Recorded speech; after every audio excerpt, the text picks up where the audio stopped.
Hello दोस्तों, ये मेरे पास कुछ इंसेक्ट किलर रैकेट्स हैं जो कि ख़राब हो चुके हैं। इनमें से कोई भी काम नहीं कर रहा। कुछ टूट चुके हैं और कुछ की बैटरी ख़राब हो चुकी है। तो आज हम इनसे एक इंसेक्ट किलर बनाएंगे। मैं यहाँ पर इन दोनों का यूज़ करूँगा क्योंकि ये दोनों शेप में एक जैसे हैं। सबसे पहले हम इनके स्क्रूज़ को खोल लेंगे। मैं यहाँ पर स्क्रू ड्राइवर से इनके स्क्रू खोल लेता हूँ।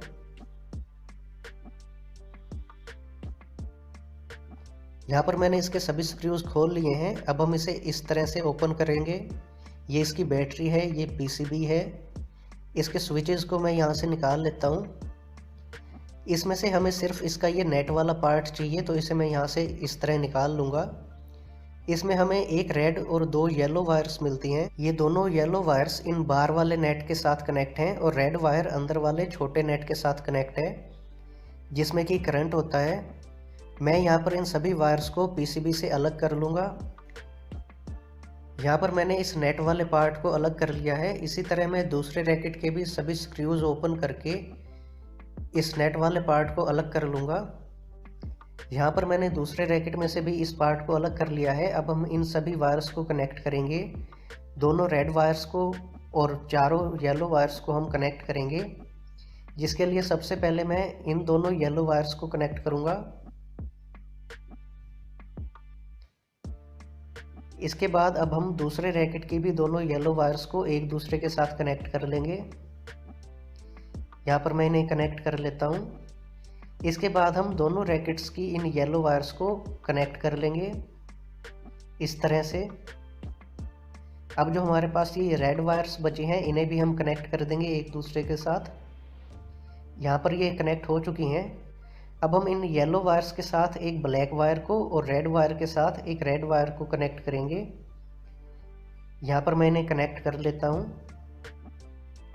यहाँ पर मैंने रेड और ब्लैक वायर को कनेक्ट कर लिया है। अब हम इन पर सोल्डरिंग पेस्ट लगाकर इनकी सोल्डरिंग कर देंगे। मैं यहाँ पर सोल्डरिंग पेस्ट लगा रहा हूँ। अब इन पर हम सोल्डरिंग आयरन की हेल्प से सोल्डरिंग कर लेंगे। ये सभी वायर्स कनेक्ट हो चुकी हैं। अब हम इन पर टेप लगाकर इन्हें अच्छी तरह कवर कर लेंगे ताकि इनमें किसी तरह का शॉर्ट सर्किट ना हो। यहाँ पर मैंने इन दोनों पर टेप लगा ली है। इस तरह से हमारे कनेक्शंस हो चुके हैं। अब इसे हम एक तरफ रख देंगे। यहाँ पर मेरे पास एक और इंसेक्ट किलर है जो कि ख़राब हो चुका है। ये भी काम नहीं कर रहा, तो इसे भी हम ओपन करेंगे। इसके स्क्रूज़ को मैं खोल लेता हूँ। यहाँ पर आप देख सकते हैं इसकी ये जो वायर है, इसे यहाँ पर कनेक्ट होना चाहिए था, लेकिन ये यहाँ से टूट चुकी है। और यहाँ पर अगर हम देखें तो ये एक और वायर है जो कि इस नेट के साथ कनेक्ट थी, ये भी टूट चुकी है। और इस नेट की ये रोड्स सभी अलग हो चुकी हैं। तो इसे मैं एक बार यहाँ से बाहर निकाल लेता हूँ। ये पीसीबी ग्लू गन की हेल्प से चिपकी हुई है, तो इसे मैं यहाँ पर स्क्रू ड्राइवर की हेल्प से बाहर निकाल लेता हूँ। यहाँ पर अब हमारे पास ये दोनों इसकी पावर केबल की वायर्स हैं। ये दोनों वायर्स इस नेट के साथ कनेक्ट थी और ये जो बाकी दो वायर्स हैं वो इस एलईडी के साथ कनेक्ट हैं। तो यहाँ पर मैं इन सभी को अलग कर लेता हूँ। इस तरह का हमें ये सर्किट मिलता है। इसमें सभी वायर्स वाइट कलर की हैं, तो थोड़ा कन्फ्यूज़न हो सकता है, इसलिए मैं आपको बता दूँ ये दोनों इसकी पावर केबल की वायर्स हैं। ये दोनों नेट के साथ कनेक्ट होने वाली वायर्स हैं और ये दोनों एलईडी की वायर हैं जो कि 12 वोल्ट से चलेगी। तो अब हम इसकी इन दोनों पावर केबल की वायर्स को हटाकर इनके साथ एक पावर केबल को कनेक्ट करेंगे। मैं यहाँ पर इस तरह की केबल का यूज़ करूँगा। तो सबसे पहले मैं इन दोनों वायर्स को यहाँ से हटा लेता हूँ। इन्हें हटाने के लिए मैं सोल्डरिंग आयरन का यूज़ करूँगा। अब हम यहाँ पर इस पावर केबल को कनेक्ट करेंगे। ये यहाँ पर कनेक्ट हो चुकी है। अब हम इसकी ये जो नेट वाली दोनों वायर्स हैं, इनमें से एक वायर को हटाएंगे और यहाँ पर अपने नेट की वायर को कनेक्ट करेंगे। इस वायर को मैंने यहाँ से हटा दिया है। अब हम यहाँ पर नेट की ब्लैक वायर को कनेक्ट करेंगे। ये वायर यहाँ पर कनेक्ट हो चुकी है। अब हम इस दूसरी वायर को भी हटाकर नेट की दूसरी वायर को यहाँ पर कनेक्ट कर लेंगे। इसे भी मैं यहाँ से हटा लेता हूँ। अब हम रेड वायर को इस पॉइंट पर कनेक्ट कर लेंगे। ये वायर भी यहाँ पर कनेक्ट हो चुकी है। अब ये जो दोनों एलईडी की वायर्स हैं, इस एलईडी को हम यहाँ से निकाल कर इन वायर्स के साथ कनेक्ट करेंगे। इसे हम इस तरह से रोटेट करेंगे तो ये पार्ट यहाँ से अलग हो जाएगा। अब इस एलईडी को मैं यहाँ से निकाल लेता हूँ। यहाँ पर हमारे पास इस एलईडी के लिए जो ये वायर्स हैं काफ़ी छोटी हैं, तो इन दोनों वायर्स को भी मैं चेंज करूँगा। यहाँ पर इस रेजिस्टेंस के साथ जो वायर है ये पॉजिटिव वायर है और ये जो डायोड के साथ वायर है ये नेगेटिव वायर है। तो इन दोनों को मैं यहाँ से चेंज कर लेता हूँ। मैं यहाँ पर इस तरह की दो वायर्स का यूज़ करूँगा। इन दोनों को मैं एलईडी के साथ कनेक्ट कर लेता हूँ। इन वायर्स को कनेक्ट करने से पहले आप एलईडी की पॉजिटिव और नेगेटिव साइड को चेक कर लें। यहाँ पर मैंने ये दोनों वायर्स कनेक्ट कर ली हैं। अब हम इन्हें पीसीबी के साथ कनेक्ट करेंगे। ये वायर यहाँ से टूट चुकी है। यहाँ पर हम इस ब्लू वायर को कनेक्ट करेंगे जो कि पॉजिटिव साइड है। इसके बाद हम इस नेगेटिव पॉइंट पर ब्लैक वायर को कनेक्ट करेंगे। इसे भी यहाँ पर मैं कनेक्ट कर लेता हूँ।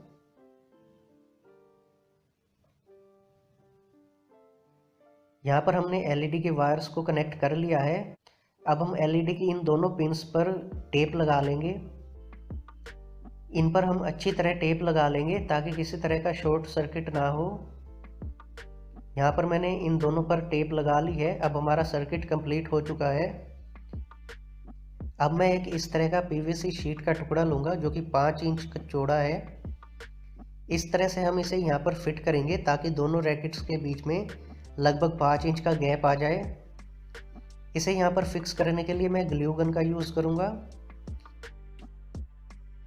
इस तरह से हम इसे दोनों रैकेट्स के बीच में फिक्स कर लेंगे। ये यहाँ पर फिक्स हो चुका है। अब हम एलईडी को और अपने पीसीबी को यहाँ पर फिक्स करेंगे। इस पीसीबी को यहाँ पर फिक्स करने के लिए मैं ग्लू गन का यूज़ करूँगा। इसे यहाँ पर रखकर थोड़ा दबाएंगे तो ये यहाँ पर फिक्स हो जाएगा। अब इस एलईडी का जो डिफ्यूज़र था उसे हम यहाँ पर फिर से लगा देंगे, लेकिन इसे लगाने से पहले मैं एक पीवीसी पाइप का टुकड़ा लूँगा जिसमें से हम इस एलईडी को निकाल लेंगे इस तरह से। इसके बाद हम इसे डिफ्यूज़र के अंदर फिक्स कर देंगे। इसे फिक्स करने के लिए भी मैं ग्लू गन का यूज़ करूँगा। यहाँ पर एलईडी फिक्स हो चुकी है। अब हम डिफ्यूज़र और पीवीसी पाइप को इस तरह से फिक्स करेंगे। इस पर भी मैं ग्लू लगा लेता हूँ। ये यहाँ पर फिक्स हो चुका है। अब हम इसे इस शीट के ऊपर सेंटर में फिक्स कर लेंगे। यहाँ पर ये कंप्लीट हो चुका है। यहाँ पर हमने एलईडी भी लगा ली है और पीसीबी यहाँ पर फिक्स हो चुकी है। अब हम इसे कवर करेंगे। इसे कवर करने के लिए मैं कार्डबोर्ड का यूज़ करूँगा। यहाँ पर मैं लगभग 5 इंच की 2 स्ट्रिप्स कट कर लूँगा। सबसे पहले यहाँ पर मैं इसकी मार्किंग कर लेता हूँ। यहाँ पर मैंने मार्किंग कर ली है। अब इसे हम यहाँ से कट कर लेंगे। मैंने दोनों पीस कट कर लिए हैं। अब हम इन्हें इस तरह से साइड्स पर फिक्स करेंगे। इसे फिक्स करने से पहले इस वायर के लिए हम एक कट लगा लेंगे। यहाँ पर मैंने एक कट लगा लिया है। इसमें से ये वायर आराम से बाहर आ जाएगी। अब इसे हम इस तरह से यहाँ पर फिक्स करेंगे। इसे फिक्स करने के लिए मैं सुपर ग्लू का यूज़ करूँगा। मैं यहाँ पर इसे फिक्स कर लेता हूँ। यहाँ पर मैंने इसके हाफ पार्ट को कवर कर लिया है। अब हम कार्डबोर्ड का दूसरा टुकड़ा लेंगे और इससे बाकी के हाफ पार्ट को कवर कर लेंगे। यहाँ पर मैंने इसे पूरी तरह कवर कर लिया है। अब इसे मैं इस तरह के पेपर से कवर कर लूँगा। इस पेपर से भी हम 5 इंच चौड़ी 2 स्ट्रिप्स कट कर लेंगे। यहाँ पर मैं इसकी मार्किंग कर लेता हूँ।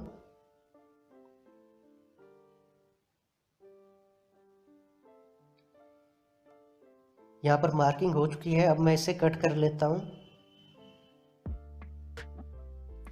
दोनों टुकड़े मैंने कट कर लिए हैं। अब हम इसे इस तरह से यहाँ पर फिक्स कर लेंगे। यहाँ पर मैंने इसे पूरा कवर कर लिया है। अब इसे हम साइड पर रखेंगे। अब हम इसका स्टैंड तैयार करेंगे, जिसके लिए मैं इस तरह के रोल का यूज़ करूँगा। इस रोल पर हम मार्किंग कर लेते हैं। यहाँ पर इसकी मैं मार्किंग कर लेता हूँ। इस मार्किंग वाली जगह पर हम 2 कट लगा लेंगे। यहाँ पर मैं इस तरह से इसकी मार्किंग करके इन दोनों को यहाँ से कट कर लूँगा। इसी तरह के 2 कट मैं दूसरी तरफ भी करूँगा। यहाँ पर मैंने चारों कट लगा लिए हैं। अब ये यहाँ पर इस तरह से फिक्स हो जाएगा। इसे फिक्स करने से पहले हम इस रोल को भी कवर करेंगे। इसे कवर करने के लिए मैं ब्लू कलर के पेपर का यूज़ करूँगा। यहाँ पर मैं इसे कवर कर लेता हूँ। इसे मैंने कवर कर लिया है। अब हम इसे इस तरह से फिक्स करेंगे, जिसके लिए मैं सुपर ग्लू का यूज़ करूँगा। इसके दोनों तरफ मैं सुपर ग्लू लगाकर इसे यहाँ पर फिक्स कर लूँगा। ये यहाँ पर फिक्स हो चुका है। अब हम इसे टेस्ट करके देखते हैं। इसकी वायर को हम पावर सॉकेट में कनेक्ट करेंगे, स्विच को ऑन करेंगे। इसमें लाइट आ चुकी है। स्विच ऑन होने पर इसके नेट में 1200 वोल्ट का करंट होता है, जिसकी वजह से इसे छूना डेंजरस हो सकता है। इसलिए इसे काफ़ी सेफ्टी के साथ यूज़ करें, और अगर आपके घर में छोटे बच्चे हैं तो इसे यूज़ ना करें। अब हम इस पर स्क्रू ड्राइवर को टच करके देखते हैं।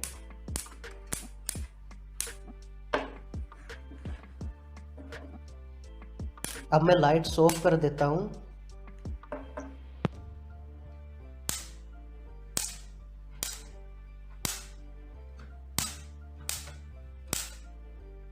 ये वीडियो आपको कैसा लगा, लाइक और कमेंट करके हमें बताएं। अगर वीडियो अच्छा लगा हो तो अपने फ्रेंड्स के साथ शेयर करें। इसी तरह के और वीडियोस देखने के लिए चैनल को सब्सक्राइब करें।